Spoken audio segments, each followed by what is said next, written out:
Apply చేసిన తర్వాత ఇది వెట్ ఆరక ముందే అంటే పెయింట్ వేసిన ఆరక ముందే వెంటనే బ్రష్ క్లీన్ చేసేసుకొని రౌండ్ నెంబర్ 2 ఇవ్వమ్మా.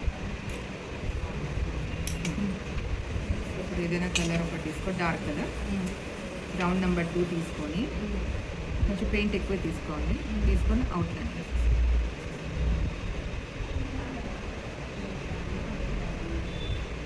సో ఇలా అవుట్లైన్ వేసిన తర్వాత బ్రష్ మనం ఇందాక వాష్ చేసి తుడిచి పక్కన పెట్టుకున్నాం కదా, ఇది ఇలా ఓపెన్ చేయాలన్నమాట.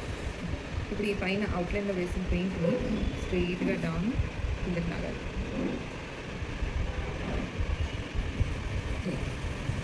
ఓకే, సో లైన్స్ క్లియర్గా కనపడాలన్నమాట. సో బ్రష్ని ప్రెషర్ ఇచ్చి లాక్కూడదు. ఓకే, ఇలా ప్రెషర్ ఇచ్చి లాక్కూడదు.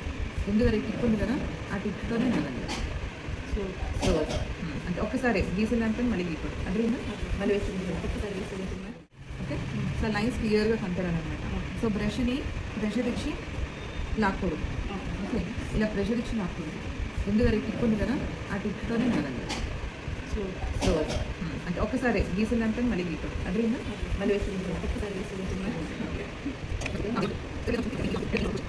రౌండ్ నెంబర్ 1 ఏదైతే ఉందో ఫాస్ట్ చేయాలి, అంటే ఇది డ్రై అవ్వకముందు ప్రాసెస్ అంతా అయిపోవాలన్నమాట. సో తీసుకొని అవుట్లైన్ ఒకటి 2 నెంబర్ రౌండ్తో వేయాలి. సో ఇది కొంచెం దీనిపై నుంచి లావుతాం కాబట్టి కొంచెం ఎక్కువ వేసుకోవాలి. ఆ తర్వాత బ్రష్ డ్రై అయిపోయింది, ఇది ఓపెన్ స్మూత్గా పైనుంచి కిందకి స్ట్రోక్స్ అనమాట. ఇది స్ట్రోక్స్. సో పెట్టెలు ఏ డైరెక్షన్లో ఉందో అదే డైరెక్షన్లో రావాలి.